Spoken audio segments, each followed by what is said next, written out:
چند دن پہلے ایک عزیز گاؤں سے ملنے تشریف لائے۔ بڑی چاہت اور محبت سے ملے۔ سلام دعا کے بعد گاؤں کے حالات پر تبصرہ ہونے لگا۔ وہ گاؤں کے لوگوں کی خیر خیریت سے مطلع کر رہے تھے۔ میں بھی بڑی دلچسپی اور توجہ سے اپنے عزیز و اقارب کی باتیں سن رہا تھا۔ وہ صاحب گاؤں کے ایک ایک شخص پر بڑا پرمغز تبصرہ کر رہے تھے۔ ان کی ہر طرح کی باتیں بتا رہے تھے، خاص طور پر ان کی خامیاں اور کمی کوتاہیوں کو بڑے خشوع و خضوع سے اور بڑھا چڑھا کر بیان کر رہے تھے۔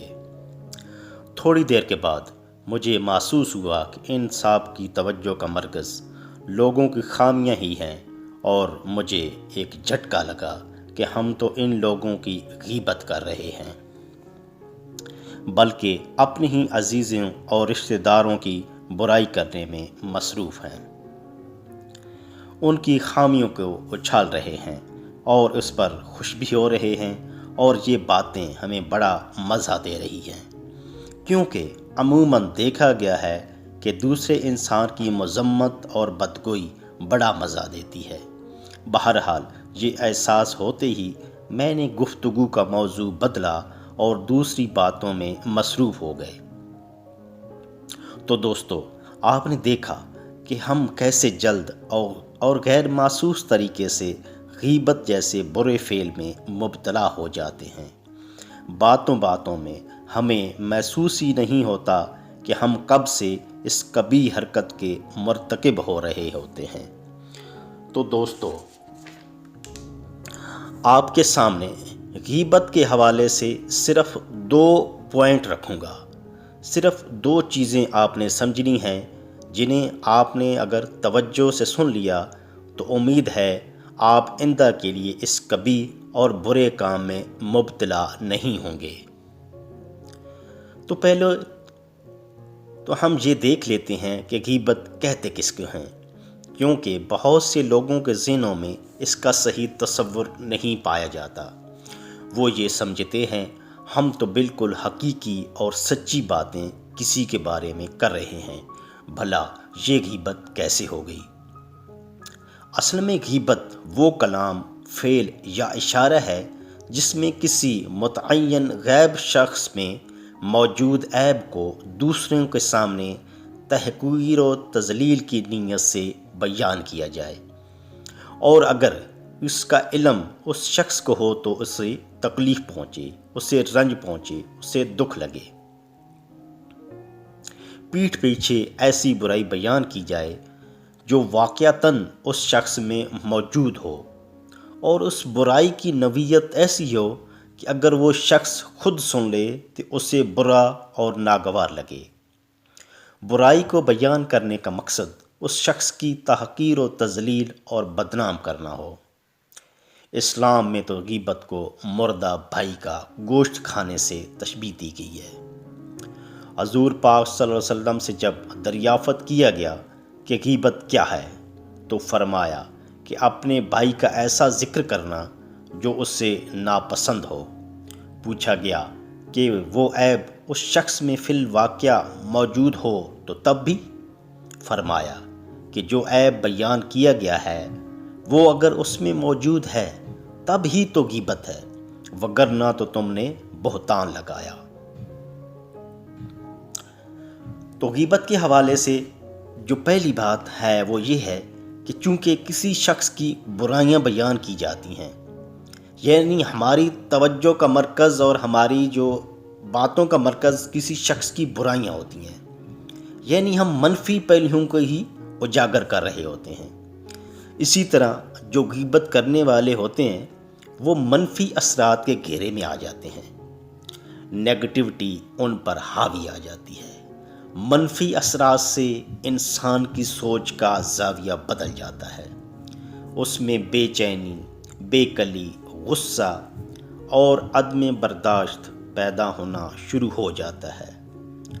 وہ بے صبرا، نفرت اور کینہ و حسد سے بھر جاتا ہے۔ یہیں سے تلخیاں بڑھتی ہیں اور فسادات کے نئے در واہ ہوتے ہیں۔ تو دوسرا نقطہ جو بہت اہم ہے اس گفتگو میں اور تنقید کا مرکز، چونکہ دوسرا شخص ہوتا ہے اور غائب شخص کی برائیاں نظر آ رہی ہوتی ہیں، تو بندہ کی توجہ اپنے آپ سے ہٹ جاتی ہے اور وہ اپنا محاسبہ نہیں کر سکتا، وہ سیلف اسیسمنٹ نہیں کر سکتا، کیونکہ ہو سکتا ہے یہی برائیاں اور خامیاں خود اس میں بھی پائی جاتی ہوں۔ یوں انسان کی سیلف ڈیولپمنٹ رک جاتی ہے، وہ اپنی کارکردگی اور شخصیت کا تنقیدی جائزہ لینے کے قابل نہیں رہتا، اس کی سوچ اور فکر کا دھارا بدل جاتا ہے۔ جب انسان کے اندر مثبت سوچ نہیں رہتی تو سیلف ڈیولپمنٹ اور سیلف اسیسمنٹ کا عمل رک جاتا ہے، وہ نیگیٹیوٹی کی زد میں آ جاتا ہے، اس کی سوچ محدود ہو جاتی ہے، اس کی فہم و فراست ماند پڑ جاتی ہے، اور یوں ایسا شخص معاشرے کی ترقی اور باہمی رابطوں میں مؤثر کردار ادا نہیں کر سکتا، خاندان اور معاشرے میں انتشار کا باعث بن جاتا ہے۔ چونکہ منفی سوچ اور غیبت اس کی عادت بن جاتی ہے، لہٰذا وہ جہاں بھی جاتا ہے دوسروں کی بدگوئی ہی کرتا ہے، اور اس طرح دوسرے لوگ بھی اس کی منفی سوچ کے زیر اثر چلے جاتے ہیں، اور یوں یہ کبھی فعل معاشرے کے ہر فرد کو اپنی لپیٹ میں لے لیتا ہے۔ ایسے افراد میں ذہنی بالیدگی مفقود ہو جاتی ہے اور وہ انارکی اور نفرت پھیلانے کا سبب بن جاتے ہیں۔ تو دوستو، آپ نے ان دو نقطوں کو بغور سمجھ لیا ہوگا۔ پہلا نقطہ یعنی کہ ہماری نظر صرف برائیوں کی طرف ہی جاتی ہے، ہم بری چیزیں اور بری حرکات و سکنات یا کسی انسان کی کبھی جو حرکتیں ہیں اس کے افعال کو بیان کر رہے ہوتے ہیں، ہم اس کی تعریف اور اس کی اچھی باتوں کو بیان نہیں کر رہے ہوتے۔ اور دوسرا نقطہ کہ ہماری نظر اپنے آپ سے ہٹ جاتی ہے، کسی دوسرے پہ چلی جاتی ہے۔ جب ہماری نظر اپنے آپ سے ہٹتی ہے تو ہم اپنی کارکردگی کا اس کا جائزہ نہیں لے سکتے۔ تو دوستو، دیکھا آپ نے غیبت کی کیا تباہ کاریاں ہیں، اس لیے تو اس کے لیے اتنی وعیدیں اور مذمت بیان کی گئی ہے۔ ہماری سوسائٹی میں غیبت کیوں اتنی عام ہے؟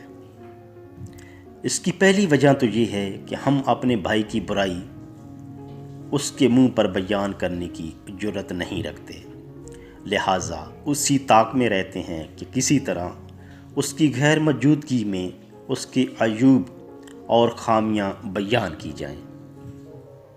اس کی دوسری وجہ یہ ہے کہ ہم اس کو دوسروں کی نظروں میں گرانا چاہتے ہیں تاکہ اپنے حسد کے جذبے کو تسکین دی جا سکے۔ اس کی ایک اور وجہ محض لذت کا حصول بھی ہے، کیونکہ ہم اس کام میں بڑا مزہ اور لطف و سرور محسوس کرتے ہیں، جس کی وجہ سے ہم بلا وجہ دوسرے بھائی کو تختہ مشق بنا لیتے ہیں اور اس کی عزت و آبرو کو نقصان پہنچانے کی کوشش کرتے ہیں۔ تو دوستو، یاد رکھو، جس طرح کسی کی جان و مال کو نقصان پہنچانا حرام ہے، اسی طرح کسی کی عزت و آبرو کو نقصان پہنچانا بھی حرام ہے۔ غیبت کسی شخص کی غیر موجودگی میں اس کی عزت پر خفیہ حملہ ہے، جس کا بنیادی مقصد چونکہ کسی مخصوص شخص کی عزت و ناموس کو نقصان پہنچانا اور اس کی تحقیر کرنا ہے۔ اسی بنا پر غیبت ایک حرام فعل اور گناہ کبیرہ ہے۔ تو دوستو، آج سے تہیہ کر لیں کہ نہ صرف خود اس کبھی حرکت سے بچیں گے بلکہ خاندان اور معاشرے کے دوسرے افراد کو بھی اس سے باز رکھنے کی کوشش کریں گے، معاشرے سے منفی سوچ کو ختم کریں گے، مثبت اور تعمیری سوچ کو پروان چڑھائیں گے، خیر خواہی اور محبت کا جذبہ لے کر آگے بڑھیں گے تاکہ معاشرے سے نفرت، کینہ، حسد اور اشتعال انگیزی ختم ہو، امن، محبت، رواداری، شفقت پروان چڑھ سکے، تاکہ ہمارا معاشرہ امن کا گہوارہ بن جائے۔